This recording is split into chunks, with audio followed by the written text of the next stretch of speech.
Welcome to Touring the AFC South. I'm your host, Mike Patton. And of course, it is Super Bowl week. We've got the Los Angeles Rams and the Cincinnati Bengals. I know plenty of people didn't expect that. But anyway, we'll get into that and we'll talk about that, of course. But, I have to introduce my guest. I met my guest tonight. I met him at the Atlanta Super Bowl. We had some good times. It was definitely some fun times down there covering the Super Bowl. Man, oh man. CBS Denver's own Justin Adams. What's going on, man? Mike, man, it's a pleasure, man. I salute you, family. It's been so good to be able to talk to you, link back up with you. And man, I wish we could go back to just a couple of years ago in the A, man, and just be able to relive those moments, man. It was a great time. Well, we're going to relive them. Hold on. We're going to do that just real quick. That's what we're going to do. So, man, do you remember what the media party and all just the different amounts of black people all together covering the Atlanta Super Bowl? Yeah, it felt like we were at NABJ all over again, National Association of Black Journalists Convention.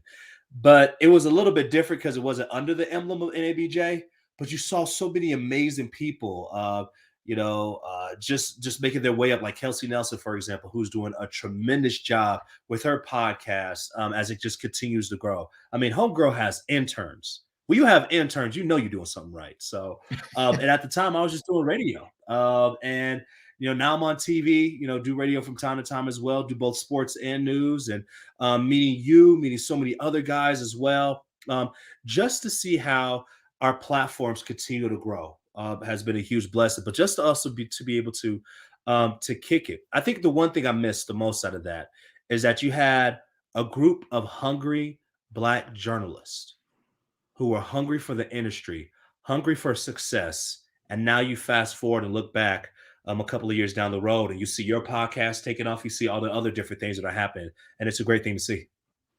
Yeah, man, I truly miss those times and want to go back to them often. Yes.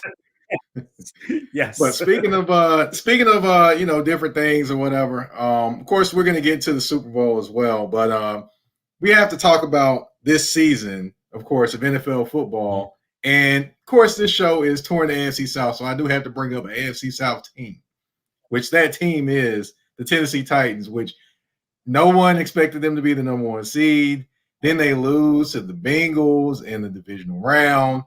I know you're out there on the West Coast, but did you have any expectations or higher expectations for that team this year when you saw them? No one saw this coming. Let's be honest. Let's just call it what it is. Nobody saw nor thought that Tennessee would be the team that would best Kansas City in the regular season, that would best Baltimore in the regular season, that would best so many other different top tier teams, and have the best record after the end of the regular season. Nobody thought that. Nobody thought that at all. But they were.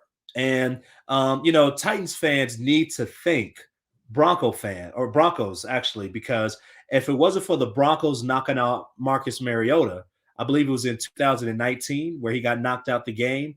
And then Ryan Tannehill came in. If it wasn't for that game, then you wouldn't have Ryan Tannehill take off the way that he did a couple of years ago. But it's just amazing to see how Tennessee was able to do this. And they did it with a great defensive line, had 9 sacks going up against Joe Burrow. I believe Ryan Tannehill is a lot better than he played. I think this idea that you need to go and find a new quarterback, especially for the Titans, is something that they don't need to do. He just had a bad game. He had a terrible, terrible game, just to call it what it is. But your D-line stepped up. You still have a great running back in the backfield. You still have great secondary players as well. Now, Julio Jones is not the same player he used to be, but you still have 2 really good wide receivers. And so I'm not surprised when you look at what the Titans have right now on paper, but just to see what they did in the regular season was just amazing. Now, I'll tell you this, I did have a rant on earlier in the show, and he might disagree with you about Ryan Tannehill, but, that's either here nor there at this point in time. Yeah. Well, but here's my thing, Ryan Tannehill. And this is my deal. If you look at the numbers, it's like, where's he going to go? right? But in the division, you have the best quarterback. No question, right? Trevor Lawrence might have the highest ceiling, but in the division, you have the best quarterback. And if you have the best quarterback, 9 times out of 10, you're going to win the division, right? So you take it from there and you look at the type of defense that the Titans have. And it's like, yeah, this can work. The issue that Tennessee had was that they fooled themselves into believing that they had to become a passing football team in order to win, where you have to run the ball first and then throw the rock. And then you had a solid defense as well. That's what got them in trouble. I hear you there. I hear you there. You know, definitely Titans fans are still recovering from that loss. But Oh, buddy.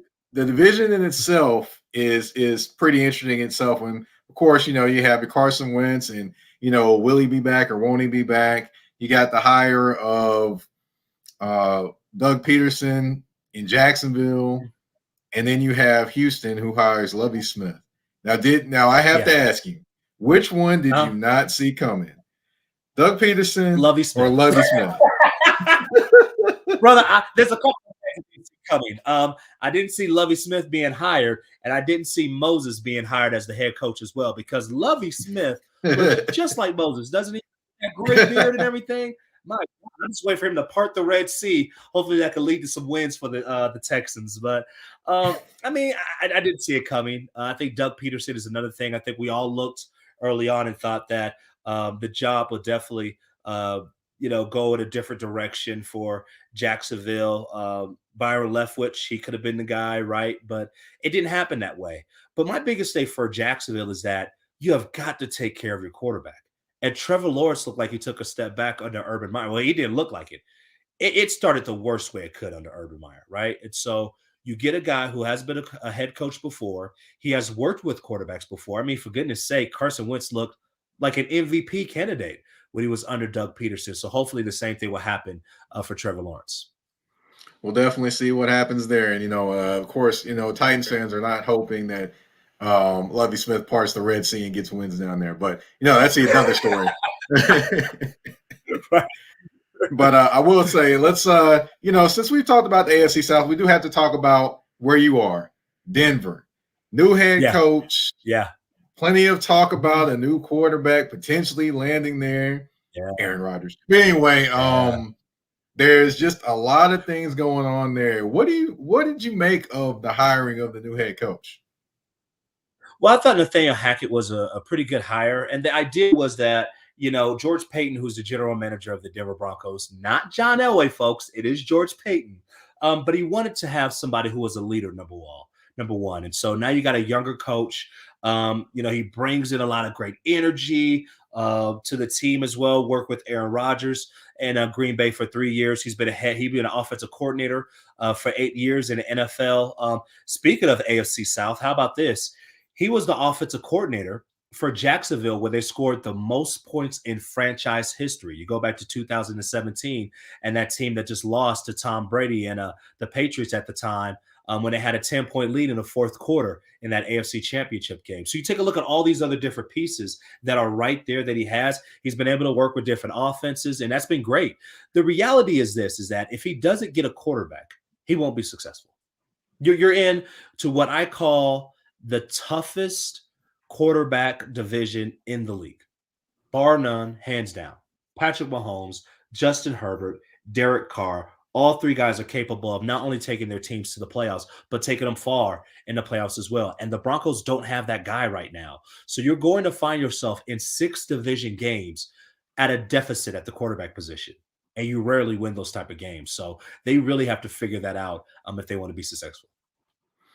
Yeah, with Hackett being hired, and you said about their most successful times, don't be surprised if Blake Bortles shows up in camp.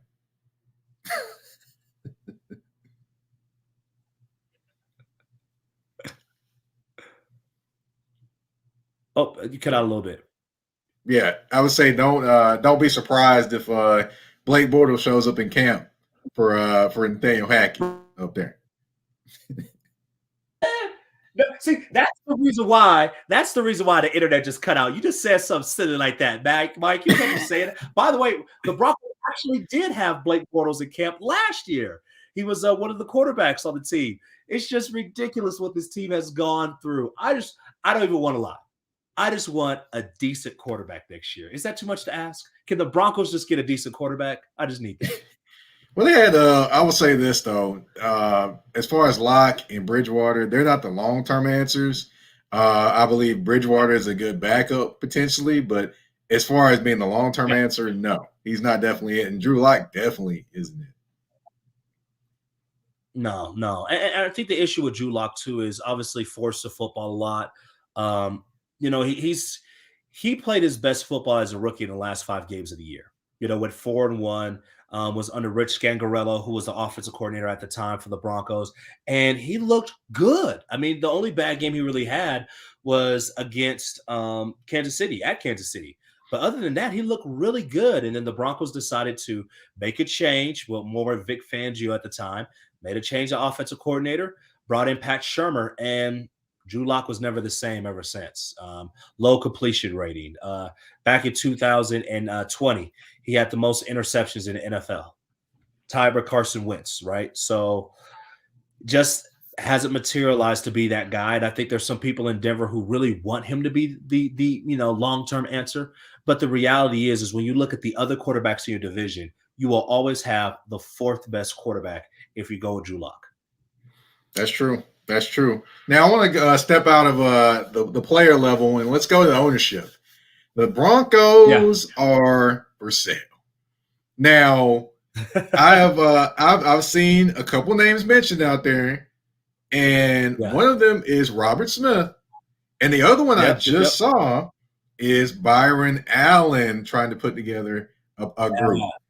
Now, if either one of these guys become owner, they will be the first black owner in NFL history.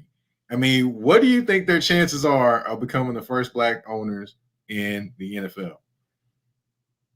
It's slim. I know for sure Robert Smith. Actually, I talked to several people. So this is what happens when you have a reporter on the air. Robert Smith, he won't be putting in a bid to own the Broncos. Byron Allen, now on the other hand, he's been talked to one of the articles that came out today. I believe it was Bloomberg.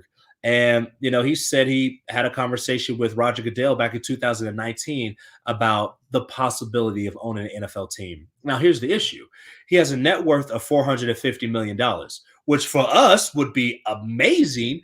But when you're looking to go and get an NFL team, you're going to need a little bit more money. Now, you need at least 30%, $1.2 billion, with the Broncos at their valuation being at least $4 billion. So when it's an auction type of sale, for Byron Allen to be able to go and get the Broncos, he's going to need a lot more capital, just to call it what it is. And I believe when you look at this auction, I could see this going from just $4 billion to $5 billion. I mean, it to me, it wouldn't surprise me when you think about the people who have that money and who are able to go and purchase an NFL team and get all the different breaks, tax breaks, and all this other stuff as well. So it's the rich among the rich. I really do hope that Byron Allen will get the bid and whatever to win the bid as well. But there's a lot of heavy hitters out there that he's going to have to beat in order to get the Broncos. Gotcha. Well, you kind of burst my bubble just a little bit, but sorry, man. Call me Cincinnati to Tennessee, okay? I'm sorry. Oh man, but hey, it is what it is. But of course, we it's an AFC South show, but we got to talk about the Super Bowl. Cincinnati Bengals, LA Rams. I mean, what are you most looking forward to in this game? It's just offensive line versus defensive line. Everybody wants to look at outside, man, because outside's pretty, right? You get Odell, Jamar Chase, you get all those other different guys on the outside. This game will be won if Cincinnati's offensive line can hold up against the Rams' defensive line. Leonard Floyd. You have Von Miller from the Broncos in the trade. And then the obvious, right? The big man up in the middle, Aaron Donald. So we're still looking at a Cincinnati Bengals team that gave up 9 sacks to Tennessee. You're going to play a team that is going to be extremely excited to get after your quarterback. And I know Joe Burrow, he's Joe Cool, and you could talk about all these different stats. Everybody looks good until they get hit in the mouth. And I get it when you get sacked several times. But when you have Von Miller coming off the edge and the type of speed that he has and the bend that he has, that's a different ball game. When your pocket is collapsed because Aaron Donald is pushing a pocket right into your face, you can't step up into your throws. That hurts your accuracy and that hurts as much as you can put on the ball as well. Then on the opposite side, if you want to retreat and go to the left side, well, oh, look, you have another pass rusher after you. So if Cincinnati can't withstand the pass rush, they don't have a shot in this one. It's just simple football to me. So what I look for Cincinnati to do is I look them to play max protection several times. I look for them to go and keep your tight end in several times. Have a chip, right? You have your running back go and chip the defensive end or the linebacker, whoever it could be, Von Miller, whoever, and just give Joe Burrow a chance to get the ball out of his hands. Quick passing will help out too. That's why it's so important for Cincinnati to have their full complement of receivers, have their tight end back as well, because when you can get the ball out your hand, it just helps you with the pass rush. Now, here's the only thing though. If you settle for short passes all day, the defense could slowly march up and they can have more people in the box, which makes those passing lanes a lot more difficult for you to go and complete the passes to. Or you can't throw the ball to the sticks, because if you throw 3rd down and 7 and longer, it makes it that much more difficult to complete those passes if you have to go and settle for the short passing game. So it's going to be a huge chess match, but it definitely will start right in the trenches. Definitely, definitely, man. I look forward to that battle in the trenches. I look forward also to Jalen Ramsey versus Jamar Chase. Now, that's going to be a battle of battles. And, of course, Jalen Ramsey has already said a few things. He said, hey, basically he's saying in so many words, he goes against number ones, and it's a regular Sunday for me. So this ought to be interesting, because, of course, he's gonna talk. He's going to let it be known that he feels he is the number one corner. So number one corner versus the young up-and-coming wide receiver that's got moves. So that'll be an interesting matchup to watch itself. It does, but he ain't the only one. T. Higgins could go too. That's the thing about Cincinnati, is that if they could actually hold up and give Joe Burrow some time, they have some weapons out there. They didn't make it to the Super Bowl by accident. They have some legit weapons out there. And I love me some Jalen Ramsey. Jalen Ramsey's not going to be able to cover everybody. He can't clone himself. So there will be some weak spots in the Rams defense, especially in the secondary, other than Jalen Ramsey. And so it goes back to, again, can the Rams pass rush get after Cincinnati? Can they shut down the run, number one? And then can they get after the pass? Can they get after Joe Burrow? Going back to the Broncos, and I know this is the AFC South show, I thought what Vic Fangio drew up was one of the best things that I saw all year going up against Cincinnati.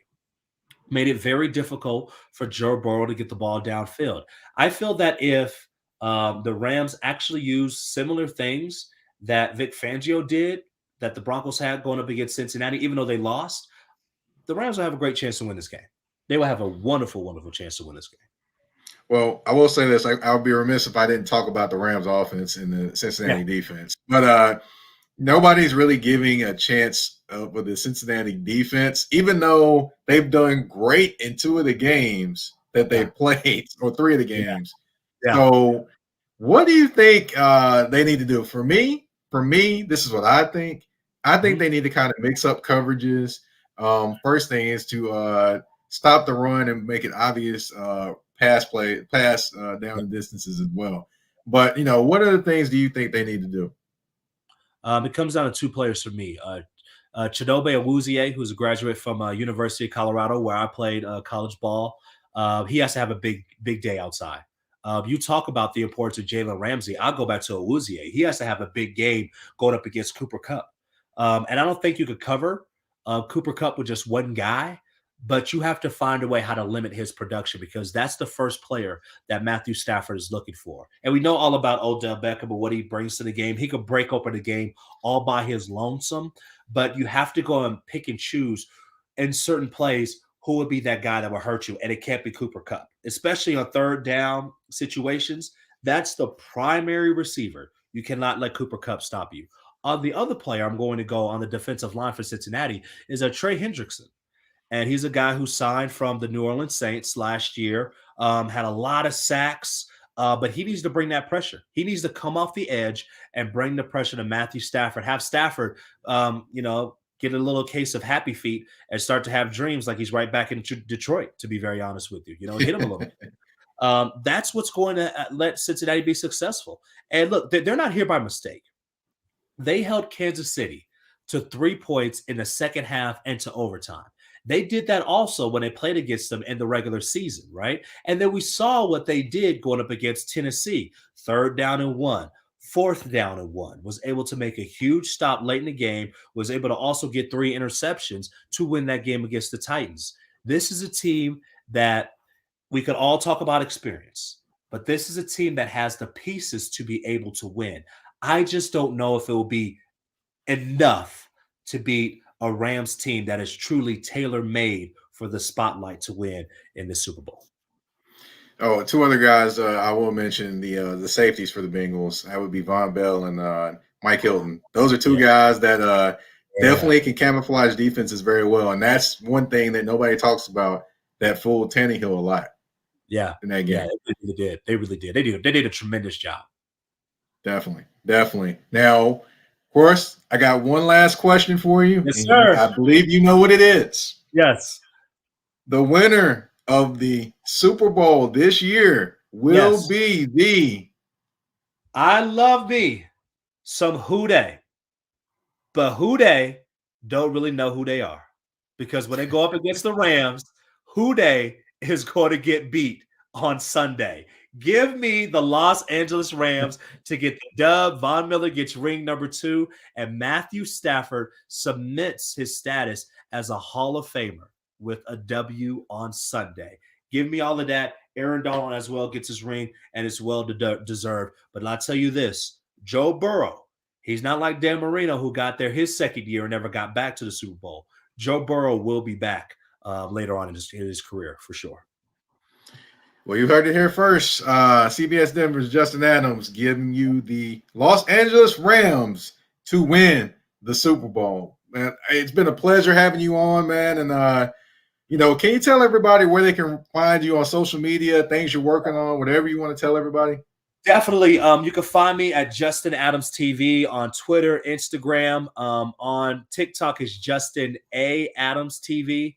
But always look at me, Justin Adams TV, man. I'm working in sports, also working in news as well. So working on a story, as we're recording right now, on Wednesday, going to talk about a story about, we all heard about a shooting in Boulder, Colorado last year. And so they're reopening the King Superstore that went through that last year. They're going to reopen it tomorrow, and so I'll be there for that ceremony. I'm currently writing a couple of pieces for that right now. It will be an emotional day. It will be a day of healing as well. But as I've had a chance to talk to the people in Boulder, Colorado, it's like a family reunion. Just having a grocery store that's been around for 50 years.